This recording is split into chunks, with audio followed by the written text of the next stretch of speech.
Hey, how's it going, guys? Today we're going to be doing an install on the 32mm JBR rear sway bar for the Focus ST.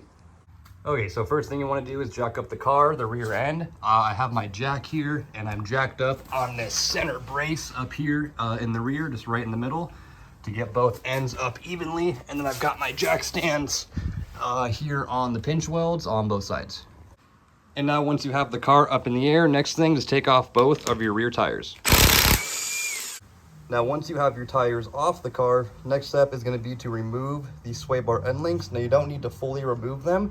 You just need to remove the upper portion that's connected to your OEM rear sway bar. I have the TB Performance end links on it, so the sizes may vary, but I believe it should be anywhere between 13 and 15, regardless of what brand you have or OEM. So go ahead and remove on both sides the upper portion of the sway bar end links that connects to the OEM rear sway bar. All right, and now once you have the end links disconnected from the sway bar here, as you can see, all that's left is the four 13mm bolts that hold the bracket to the sway bar, that holds the sway bar to the car. So go ahead and take off these four 13mm bolts, and the sway bar should drop right out. Okay, and after you take out those four bolts, the sway bar will literally just fall right out of the car, right onto your face, so be careful. I did just use a Milwaukee Impact with a wobble socket, and it was able to reach all four bolts with no issues. Okay, so once the sway bar is out, the next step is to start getting this new sway bar ready to get put in. So the first thing you're going to do is, with the supplied grease here that comes in the kit, you're going to want to open it up and cover the inside of this bushing here with the grease. After you've done that, you will go ahead and put this cap on, just like this, just clamps over, and you're going to slide it over the end up until this point here, this little ridge here. It'll stop moving, and you want the bushing on both sides to be just pressed up against here.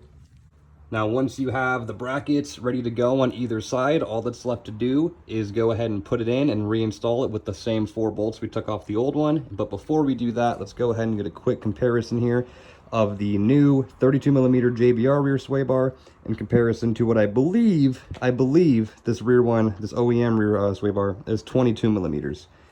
So quite a significant difference in size there. Okay, guys, so it looks like they placed my sticker on upside down, which doesn't really matter. But the sway bar is in. They're not tight yet, but I do have all four bolts just started here on the brackets. And I did just get my bolts here for my end links on each side started as well.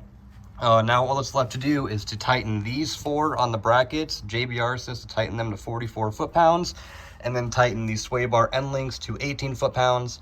And yeah, after that, you should be completely good to go. Alrighty, so I do have all four bolts, two for each bracket, on and tight. And then I also have the upper bolts for the sway bar end links on both sides on and tight. And now all that's left to do is put the wheels back on and lower the car down. All right, guys, I have the tires back on. All that's left for me to do is just to remove the jack stands. But aside from that, everything is done. If this helped you out, please consider subscribing. And yeah, good luck.